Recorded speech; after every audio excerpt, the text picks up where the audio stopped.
The sun was just starting to peek over the horizon when Robert pulled his truck into the gravel parking spot near the lake. It was Tuesday morning around 6:30, and the air still had that cool, peaceful feeling that only early morning brings. He'd been doing the same routine for years now.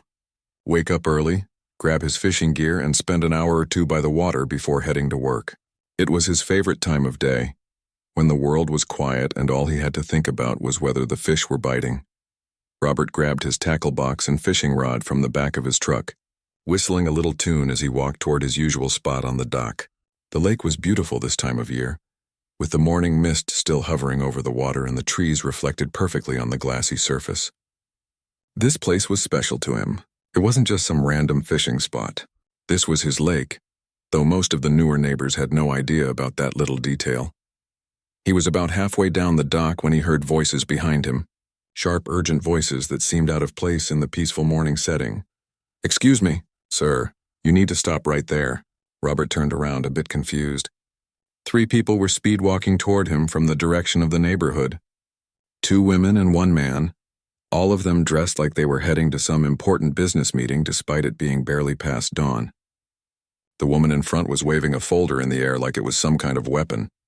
"Can I help you folks?" Robert asked, setting down his tackle box. The woman in front, who looked to be in her mid-50s with perfectly styled blonde hair and a power suit that probably cost more than Robert's fishing rod, stopped a few feet away from him. She had this look on her face like she'd just caught someone doing something terribly wrong. "Yes, you most certainly can help us," she said, her voice dripping with authority. "I'm Beverly Hutchins, president of the Lakeside Meadows Homeowners Association. This is Doug Martinez, our treasurer, and Patricia Brennan, our secretary.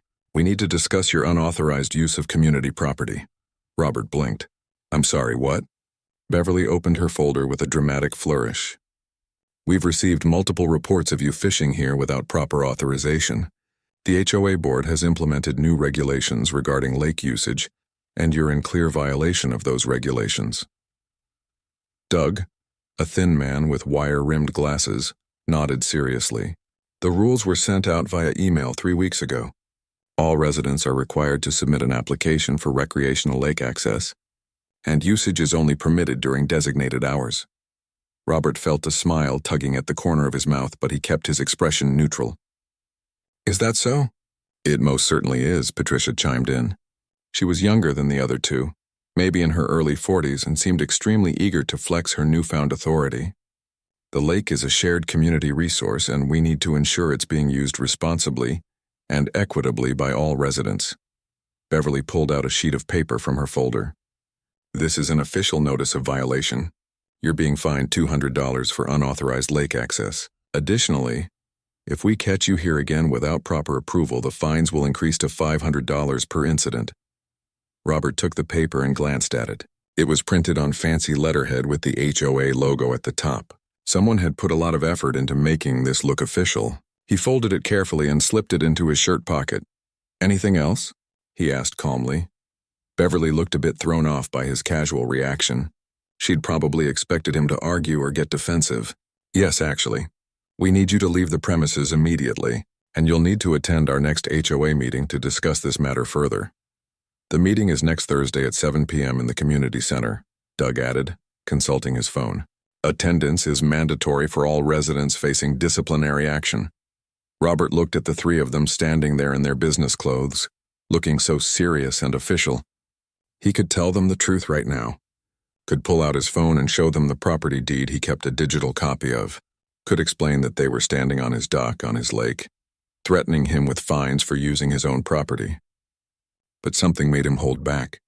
Maybe it was the way Beverly had that smug, self-satisfied look on her face. Maybe it was because he was curious to see how far they'd take this. "All right," Robert said simply. "I'll leave." Beverly seemed surprised that he was complying so easily.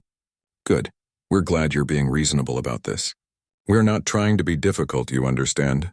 We're just trying to maintain community standards and ensure everyone follows the same rules." "Of course," Robert said, picking up his tackle box. "Community standards are important." Patricia stepped forward, apparently feeling emboldened by Robert's cooperation. "And just so you know, we'll be monitoring the lake area more closely from now on. We've appointed neighborhood watch volunteers who will be keeping an eye out for violations." We're also installing security cameras, Doug added. The motion-activated kind. So even if someone tries to sneak down here at odd hours, we'll know about it. Robert nodded slowly. Security cameras. On the lake. That's correct, Beverly said firmly. This HOA takes property management very seriously.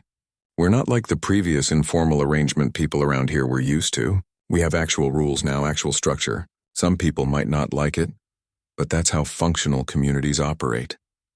She pulled out another paper from her folder and handed it to Robert.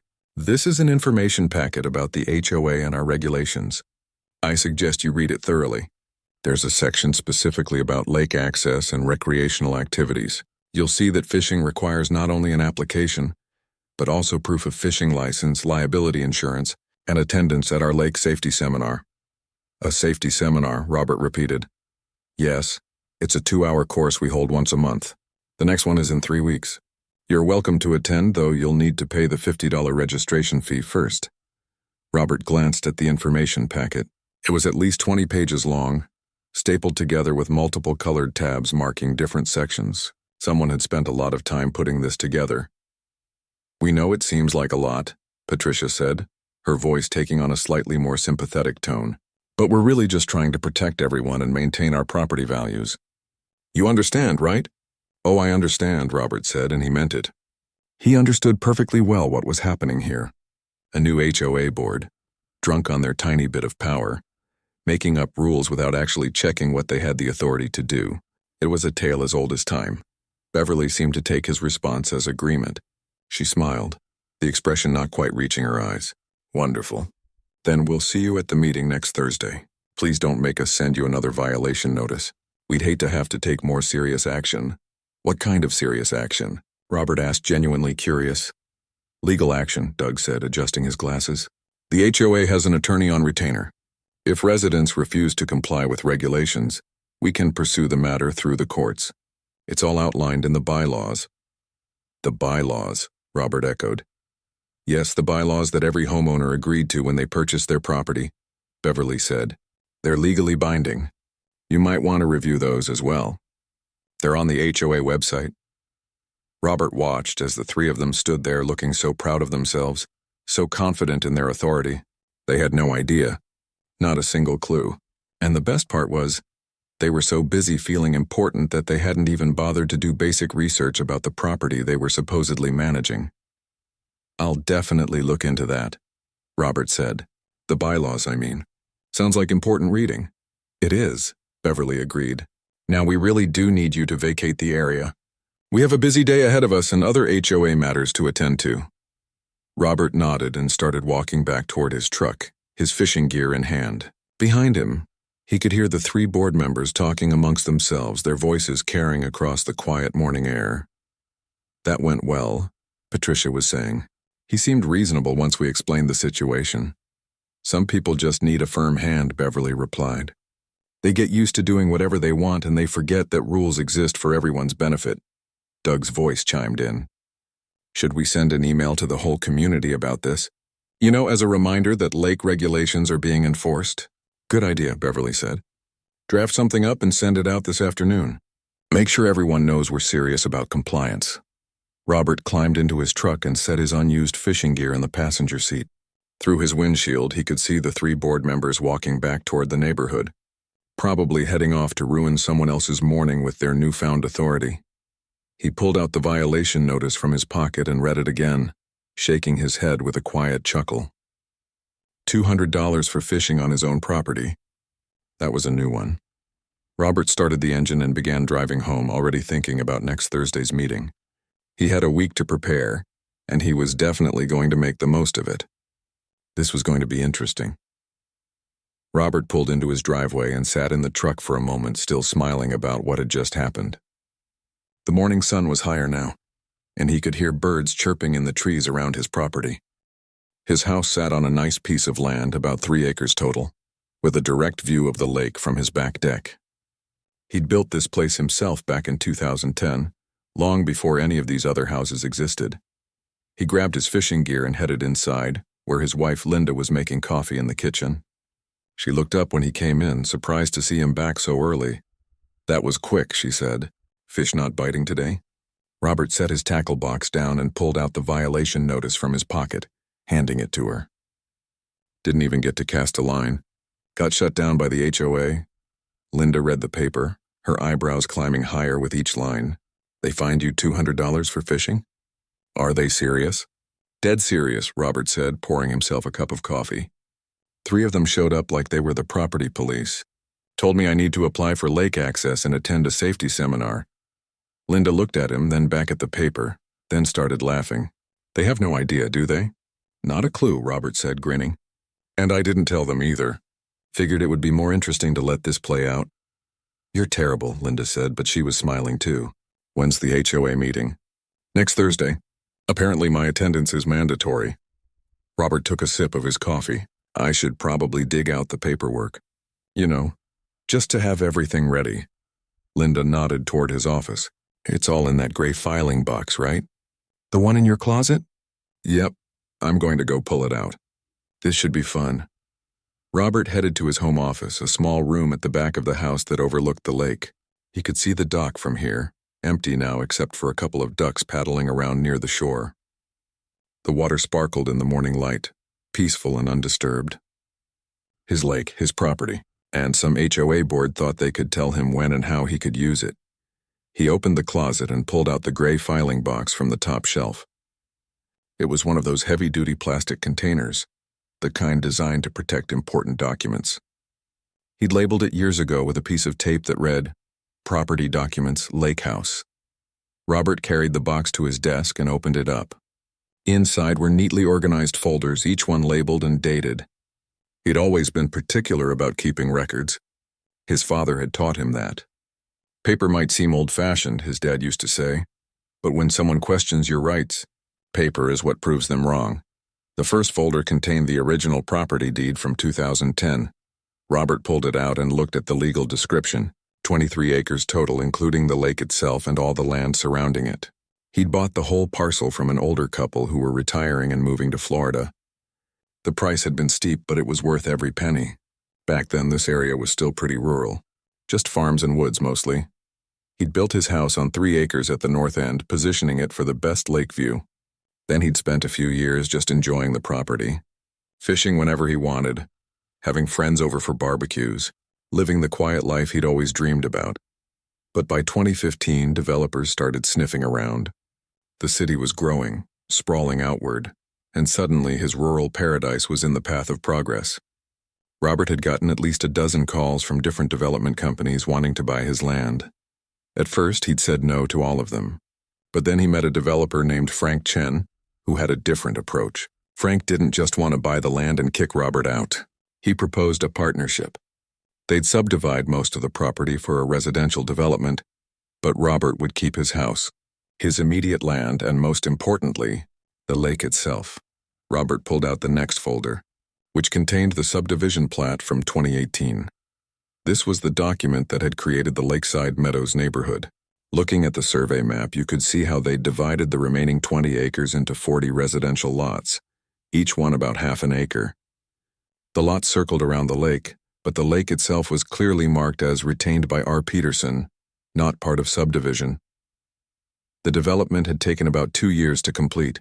40 nice houses, all built in a similar style with the same beige siding and brown trim. Robert had watched the construction from his deck, bemused by how quickly the neighborhood appeared. One year it was empty lots and construction vehicles. The next year it was a full community with kids riding bikes and people walking dogs. Most of the new neighbors were nice enough. Robert had met several of them at the community mailboxes or while out walking. Some had asked about the lake, curious if they could fish there. Robert had always been friendly about it, telling them they were welcome to ask first and he'd never had any problems. Until now. He pulled out another folder, this one containing the HOA documents. When Frank had created the subdivision, they'd needed to establish a homeowners association. It was standard for developments like this. The HOA would maintain the common areas, enforce basic rules about property maintenance, that kind of thing. Robert had actually helped draft parts of the HOA bylaws. Frank had insisted on it, wanting to make sure Robert's rights were clearly spelled out so there would never be any confusion. Robert flipped through the pages until he found Section 7, Paragraph 3. There it was, in plain black and white. The lake and all waterfront areas, including docks, remain the private property of R. Peterson, property owner of Lot 1. Said owner retains all rights to exclusive use, access and enjoyment of lake property in perpetuity. The HOA acknowledges these rights and agrees that lake property is not part of common areas managed by the association. It couldn't be clearer. The HOA didn't own the lake. They didn't manage the lake. They had exactly zero authority over what happened on or around the lake. And yet somehow the current board had missed this rather important detail.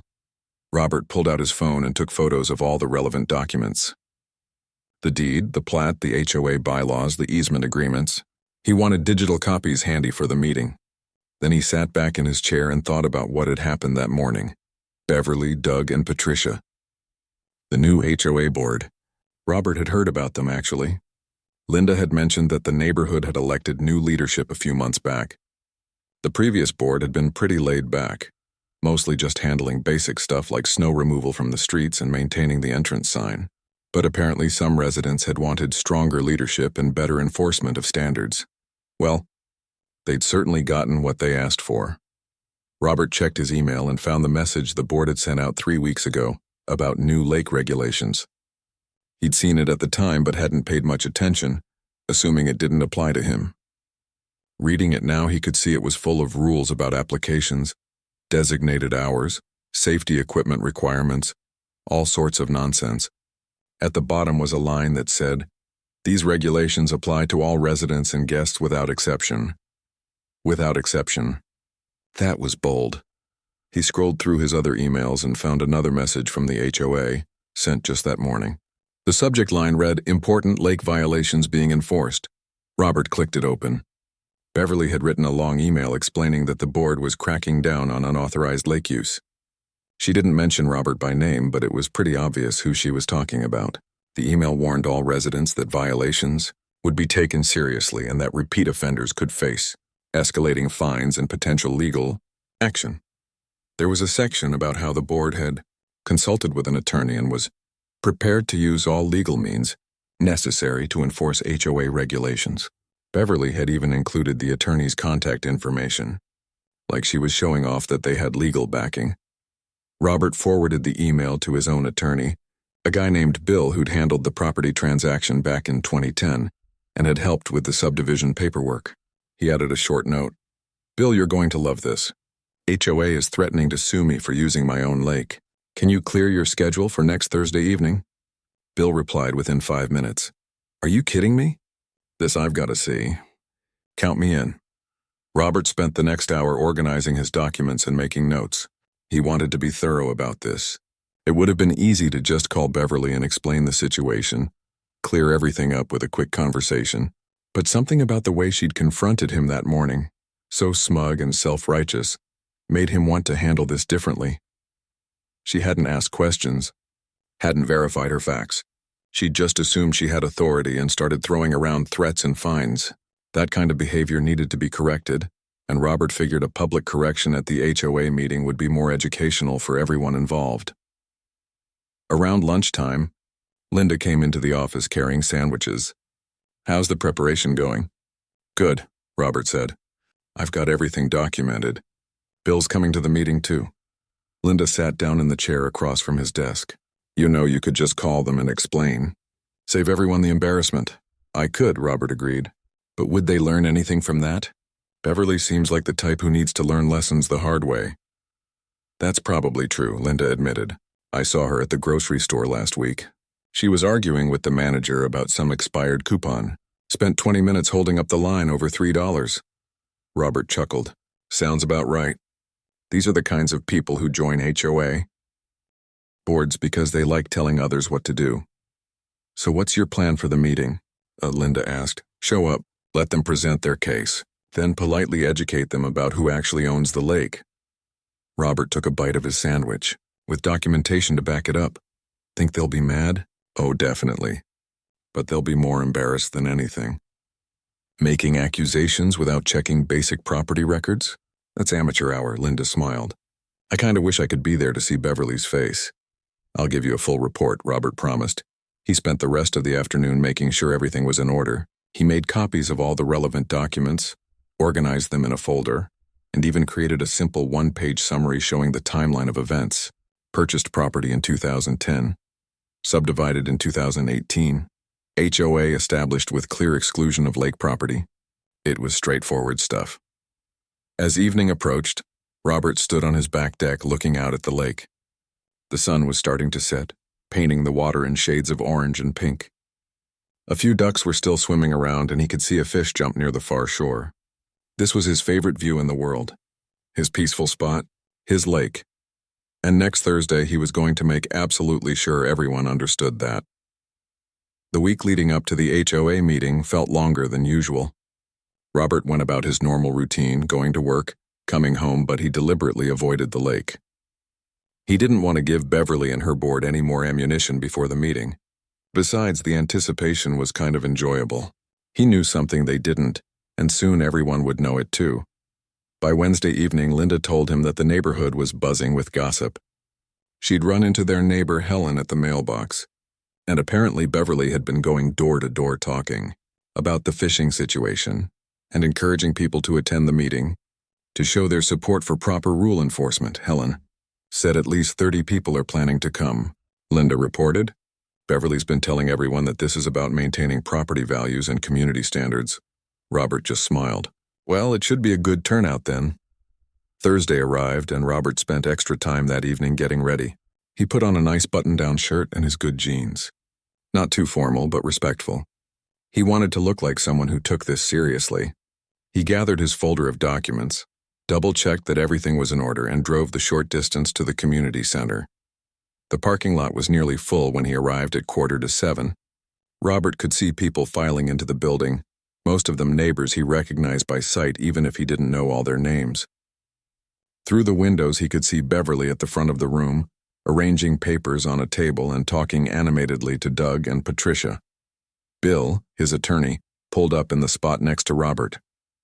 He got out of his car grinning like this was the most entertaining thing he'd done all week. I've been looking forward to this since you emailed me, Bill said. I brought my own copies of the documents just in case. This is going to be good. They walked into the community center together. The room was set up like a town hall meeting, with rows of folding chairs facing a long table at the front where the board members sat. There had to be at least 40 people there, maybe more. Some were chatting quietly, others were on their phones. A few looked bored, like they'd been dragged there by their spouses. Robert and Bill took seats in the third row, right in the middle. Close enough to see everything clearly, but not so close that it looked like he was trying to be confrontational. Several people glanced at Robert when he sat down, and he could hear whispers spreading through the room. That's him. That's the guy who was fishing without permission. At exactly 7 o'clock, Beverly stood up and tapped a gavel on the table.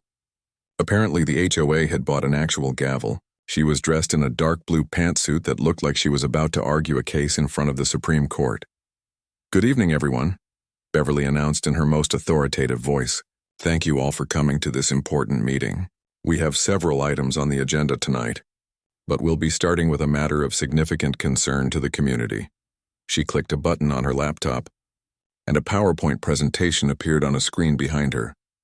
The first slide read Lake Management and Community Standards in big bold letters.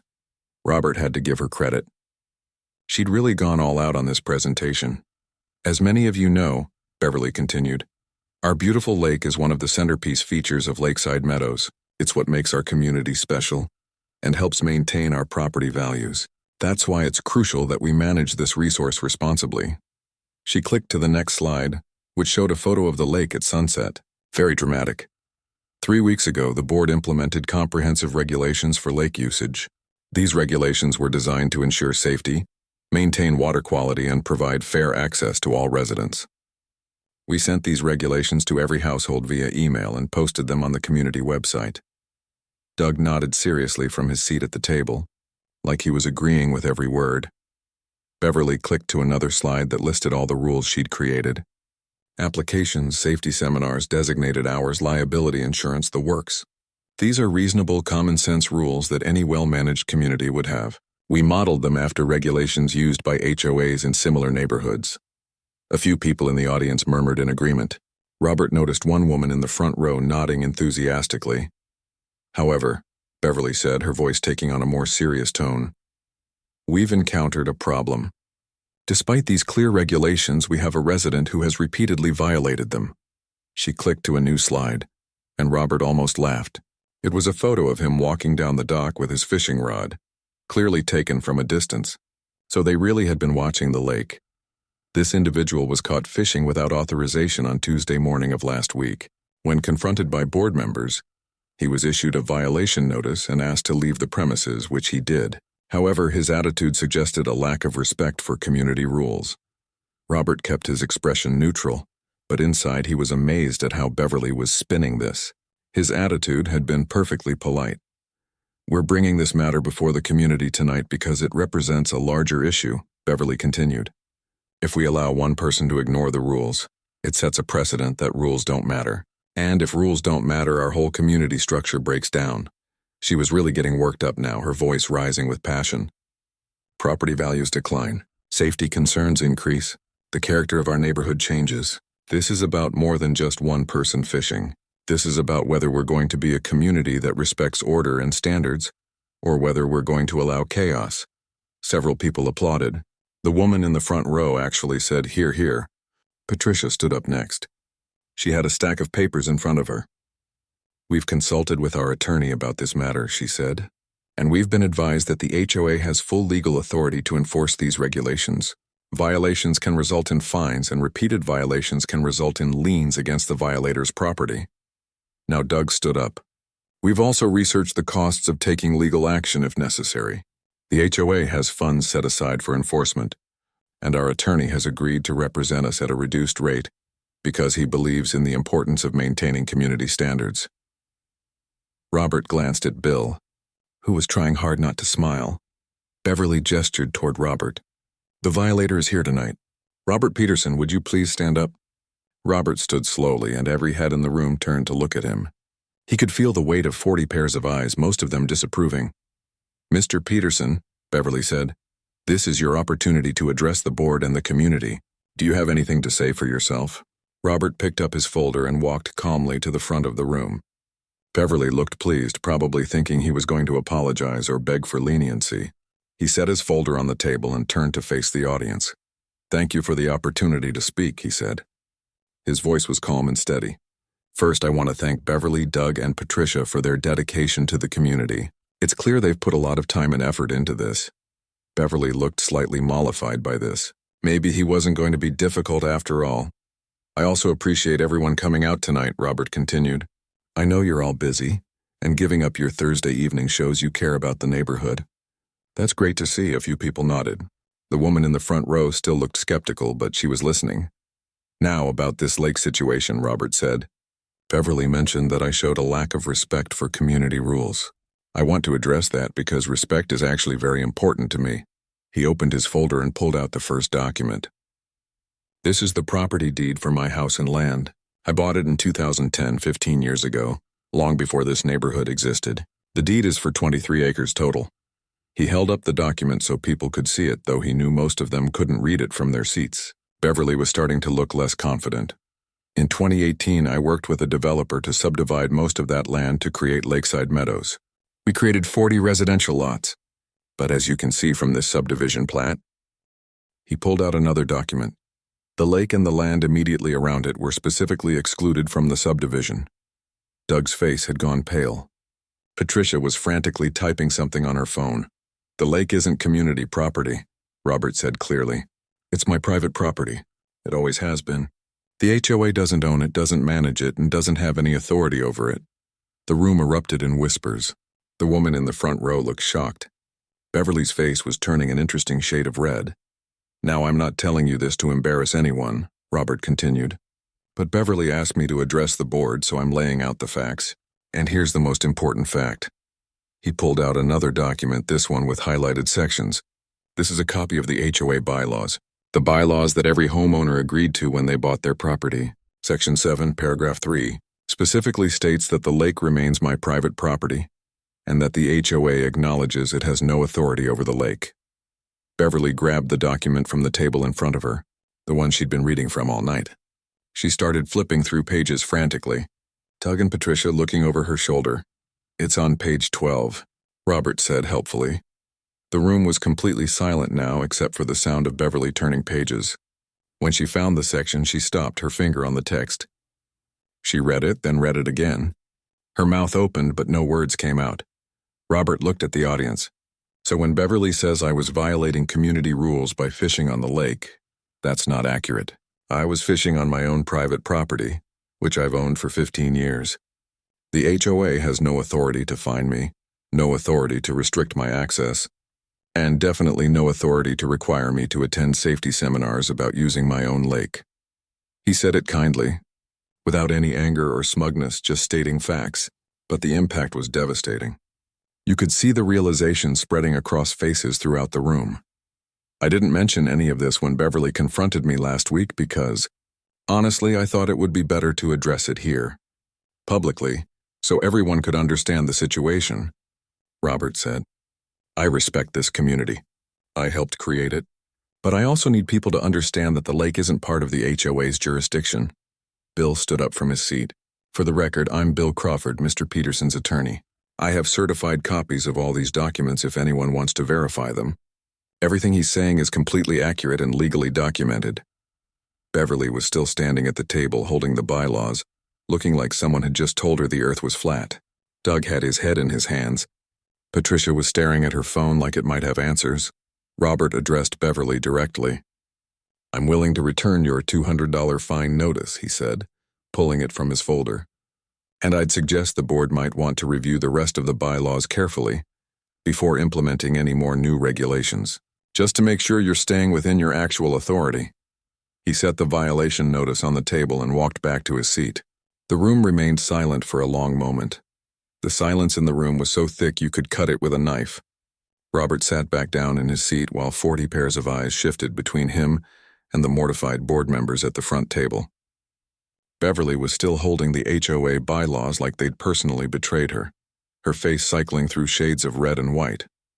Finally, someone in the back row started clapping. Then another person joined in. Within seconds, about half the room was applauding. The other half looked confused, unsure whether to be amused or concerned about what this meant for the HOA. The woman in the front row, who'd been so enthusiastic about enforcement earlier, turned around in her seat and looked at Robert. So wait, you own the entire lake? Yes, ma'am, Robert replied. Have since 2010. But we all thought it was community property, she said. The real estate agent told us the lake was part of the neighborhood amenities. Beverly finally found her voice, though it came out much quieter than before. That's not exactly what the listing said. They said the homes had lake views, which is true. Doug removed his glasses and rubbed his eyes. I think we may have made a significant error in judgment. You think? Someone muttered from the middle of the room, drawing a few nervous laughs. Patricia was still staring at her phone, but now her face was flushed with embarrassment. I specifically searched for lake regulations for HOAs when we were drafting these rules. I found templates from other communities and adapted them. I never thought to check if we actually had authority over this specific lake. That would have been good to verify first, Bill said from his seat, his tone professional but with an edge of amusement. An older gentleman in the fourth row raised his hand. Robert recognized him as Jerry, one of the first people to move into the neighborhood. I've got a question. Robert, if the lake is your private property, why did you let us think it was part of the community? I've seen people walking down to the shore before. Nobody ever said anything. It was a fair question, and Robert appreciated that Jerry asked it respectfully. I've never had a problem with neighbors enjoying the view or occasionally coming down to the water, Robert explained. A few people have asked if they could fish, and I've always said yes as long as they asked first. It's a big lake. There's plenty of room. I just never made a big announcement about ownership because it never seemed necessary. Until we tried to fine you, Doug said quietly, stating the obvious. Right, Robert confirmed. Another neighbor, a younger guy named Tyler who lived 3 houses down from Robert, spoke up. So just to be clear, the HOA spent time creating regulations, printed out violation notices, consulted with an attorney, and called this big meeting all about property they don't actually control? Beverly set down the bylaws and took a deep breath. You could see her trying to regain some composure, some dignity. We made a mistake, obviously. We should have reviewed the property boundaries more carefully before implementing the lake regulations. Should have read your own bylaws, someone said from the back. More nervous laughter rippled through the crowd. Patricia stood up, her voice shaking slightly. I want to apologize. This is largely my fault. I was the one who researched the regulations and brought the proposal to the board. I assumed that because the lake was within the neighborhood boundaries, it fell under HOA jurisdiction. That was clearly wrong. Robert felt a little bad for her.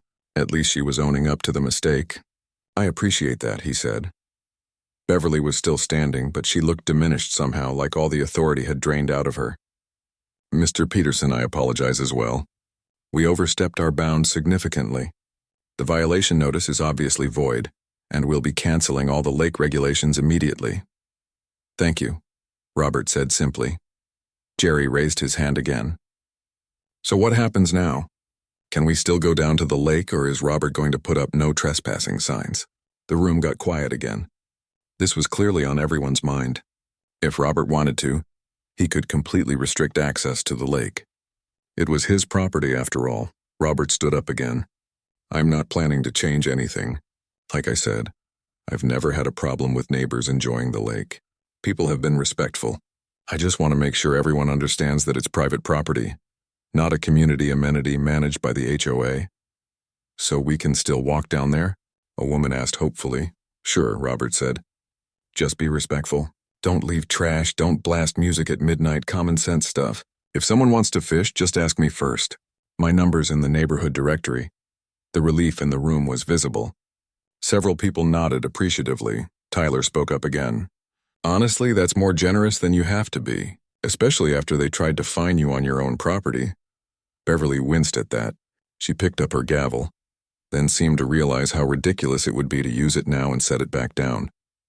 Is there any other business anyone wants to discuss? She asked, her voice lacking all its earlier confidence. An awkward silence followed. People glanced at each other, but nobody spoke up.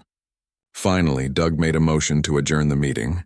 Patricia seconded it, and Beverly weakly agreed. Just like that, the most dramatic HOA meeting in Lakeside Meadows history was over. As people started filing out, several neighbors came up to Robert. Most wanted to shake his hand or apologize for believing the HOA's version of events. A few thanked him for being cool about the whole situation. Helen, Linda's friend from down the street, grinned at him. That was the most entertaining thing I've seen in years. Beverly's face when you pulled out those documents was priceless. I wasn't trying to embarrass anyone, Robert said honestly. But they did kind of back me into a corner. They deserved it, Helen said firmly. Beverly's been on a power trip since she got elected. Someone needed to knock her down a peg. Jerry came over and clapped Robert on the shoulder. You handled that well, firm but fair. Thanks for not banning us all from the lake out of spite.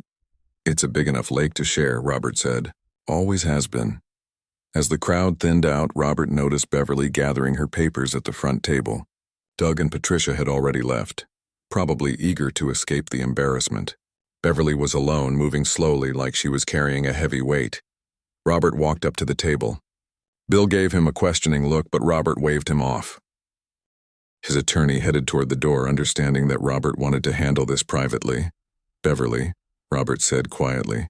She looked up, and for the first time that evening, she didn't have that superior expression.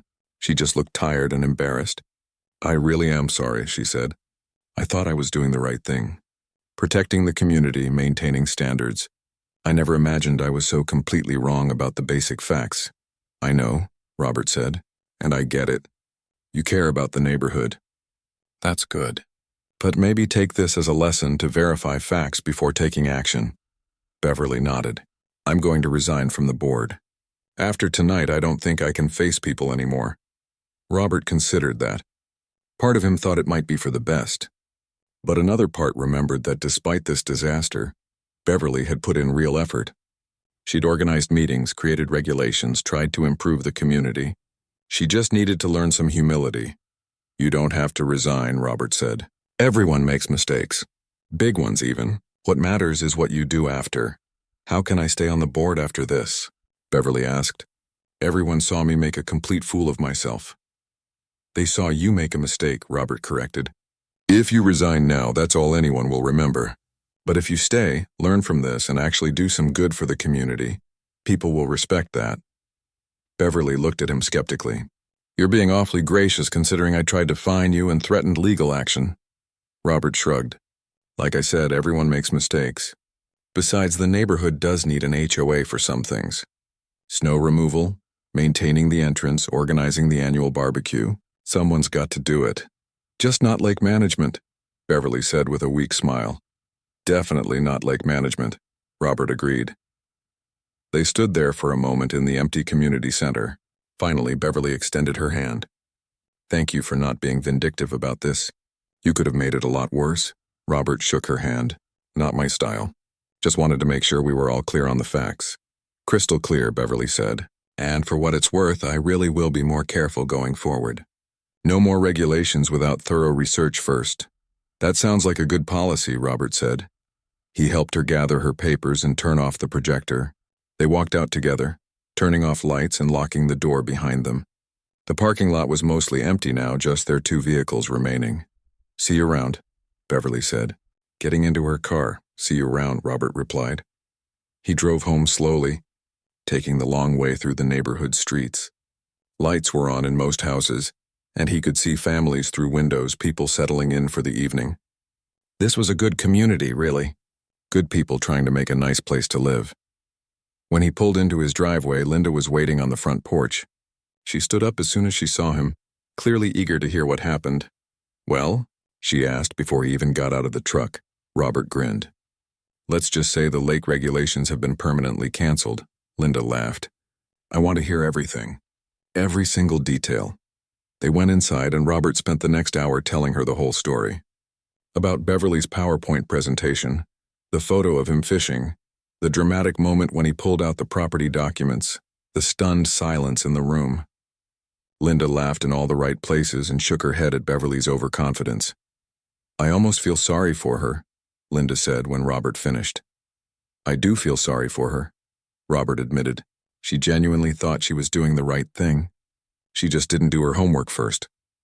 Well, I bet she'll do her homework from now on, Linda said. Robert looked out the window toward the lake. The moon was reflecting off the water, creating a shimmering path across the surface. His lake, his peaceful place. And now everyone in the neighborhood understood exactly whose it was. You know what? He said to Linda. I'm going fishing tomorrow morning early before work. As is your right, Linda said with a smile. As is my right, Robert agreed. The next morning, Robert was back at the lake before sunrise, just like always. His alarm had gone off at 5:30 and he'd quietly gotten ready while Linda slept. The air was crisp and cool, perfect fishing weather. He grabbed his gear and headed down to the dock, breathing in the fresh morning smell of water and woods. Everything felt different somehow, even though nothing had actually changed. The lake was still his lake. The dock was still his dock. But now there was no confusion about it. No gray area. Everyone knew the truth, and that felt good. Robert was setting up his line when he heard footsteps on the dock behind him. He turned, half expecting to see Beverly coming to apologize again. Instead, it was Tyler, the younger neighbor who'd spoken up at the meeting. Hope I'm not interrupting, Tyler said, looking a bit nervous. I wanted to catch you before you headed to work. No problem, Robert said. What's up? Tyler shifted his weight from foot to foot. I just wanted to say thanks for being cool about everything last night. And about the lake in general. My kid's been asking if he could try fishing sometime, and I kept telling him we'd have to wait for the HOA approval process. Felt stupid saying that after finding out you owned it the whole time. Robert smiled. How old's your son? 8. His name's Caleb. He's been watching fishing videos online and driving me crazy about it. Bring him by tomorrow morning if you want, Robert offered. I usually fish around 6:30 on Saturdays. I can show him the basics. Tyler's face lit up. Really, that would be amazing. He'd be so excited. Just make sure he wears a life jacket near the water, Robert said, and bring sunscreen. Morning sun on the water can sneak up on you. Absolutely. Thank you so much. Tyler hesitated, then added, You know, half the neighborhood's talking about what happened. Some people are saying Beverly should resign. Others think Doug and Patricia should go too. Robert cast his line into the water. I talked to Beverly after the meeting. I told her she didn't need to resign. You did? Tyler sounded surprised. Yeah. She made a mistake, but everyone does. If she learns from it, she could still be good for the community. Tyler nodded slowly. That's pretty generous of you. I don't know if I'd be that understanding if someone tried to find me on my own property. Getting angry doesn't fix anything, Robert said. Besides, the HOA does useful stuff. Someone's got to organize the snow removal and maintain the common areas. Might as well be people who actually care enough to volunteer. I guess that's true, Tyler said. Anyway, I'll let you fish in peace. See you Saturday morning. I'll be here, Robert confirmed. Tyler headed back up the dock and Robert returned his attention to the water. The sun was starting to rise now, painting the sky in shades of pink and orange. A fish jumped near the far shore, sending ripples across the smooth surface. This was what he'd missed that day Beverly had interrupted him. This peace, this quiet. Over the next few weeks, word spread through the neighborhood about Robert's offer to teach kids how to fish. On that first Saturday, Tyler showed up with Caleb, and Robert spent an hour showing the boy how to bait a hook, cast properly, and be patient. Caleb caught a small bass, and his excitement was so genuine that Robert couldn't help but smile. The next Saturday, Tyler brought Caleb back, along with 2 other neighborhood kids. Then it was 4 kids, then 6. Robert found himself running informal fishing lessons every Saturday morning, showing children the sport he'd loved since he was a kid himself. Linda teased him about becoming the neighborhood fishing instructor, but he could tell she was proud. "You're good with them," she said one Saturday afternoon after he'd spent the morning with 5 kids ranging from 6 to 12 years old. "It's fun," Robert admitted. "And honestly, it's nice to see the lake being enjoyed. That's part of why I kept it when we subdivided. Seemed wrong to pave over a perfectly good lake just to squeeze in a few more houses." The HOA situation gradually settled into a new normal. Beverly stayed on the board, and true to her word, she was much more careful about verifying facts before taking action. She actually called Robert one afternoon about a month after the meeting. "I hope I'm not bothering you," she said, sounding genuinely uncertain. "Not at all. What can I do for you?" "The board is discussing regulations about backyard fire pits," Beverly explained. "Before we draft anything, I wanted to check with you about whether any of the fire pit regulations might affect your property, since you have the larger lot." Robert appreciated the consideration. "That's thoughtful of you to check. What are you thinking?" They had a 15-minute conversation about fire safety and reasonable regulations. Beverly listened to his input and took notes. It was a far cry from her approach with the lake regulations, and Robert respected that she was trying to do better.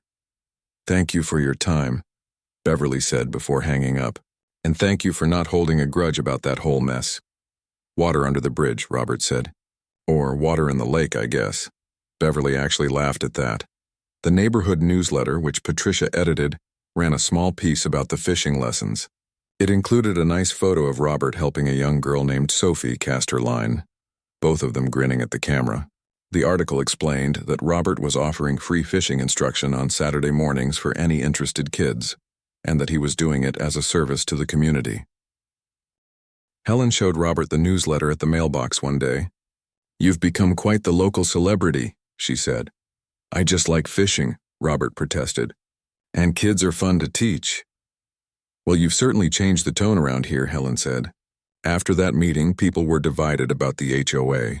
Some wanted to dissolve it entirely. Others wanted to double down on rules. But now everyone's focused on the positive stuff. The fishing lessons, the upcoming neighborhood barbecue, the new playground equipment the board approved. It's nice. Robert hadn't thought about it that way, but she was right. The conversation had shifted from enforcement and violations to actual community building. One evening in early fall, about 3 months after the infamous HOA meeting, Robert was sitting on his back deck watching the sunset over the lake. He heard his doorbell ring and Linda went to answer it. A moment later, she came out to the deck, followed by Beverly, Doug, and Patricia. "Evening," Robert said, surprised. "Everything okay?" Beverly was holding a framed certificate. "We wanted to give you this," she said. "It's from the HOA board. Well, the new expanded board. We added 3 more members after everything that happened, so we'd have more perspective on decisions." She handed Robert the frame. Inside was a certificate on official-looking paper. It read, "Certificate of Appreciation presented to Robert Peterson in recognition of his generosity in sharing his private lake property with the lakeside, Meadows community, and for his Dedication to teaching neighborhood children the art of fishing. Your kindness and patience exemplify the true spirit of community. It was signed by all 6 board members and dated that day. Robert felt unexpectedly touched. This is really nice. Thank you. It was Doug's idea, Patricia admitted. He said we never properly acknowledged what you've been doing for the community. Doug nodded. You could have put up fences and no trespassing signs after what happened. Instead, you've been more generous than ever. That deserves recognition. I'm just doing what feels right, Robert said. The lake's big enough to share.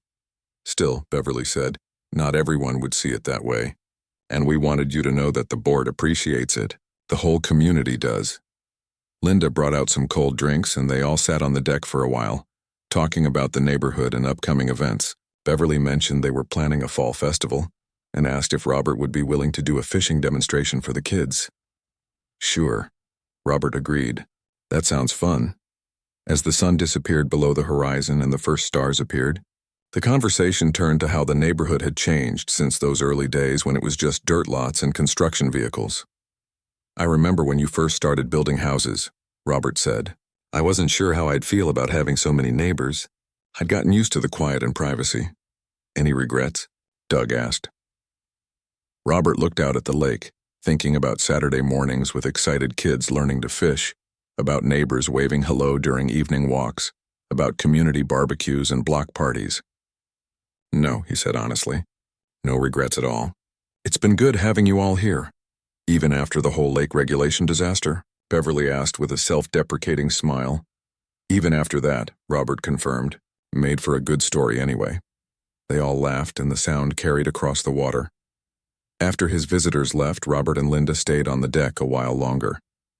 The lake was dark now except for the reflection of stars on its surface. A few lights were on in houses around the neighborhood, warm glowing windows in the darkness. You know what I've been thinking? Linda said, what's that? You always said you bought this property because you wanted peace and quiet and a place to fish. But I think you got something even better. What's that? Linda gestured toward the neighborhood. A community. Real neighbors. Kids who'll remember you taught them to fish when they're grown up with kids of their own. That's worth more than just peace and quiet. Robert considered that. She was right, of course. She usually was. Still planning to fish tomorrow morning? Linda asked. Absolutely, Robert said. Tommy and his little brother are coming by. Want to show them how to tie a proper fishing knot? Of course you are, Linda said warmly.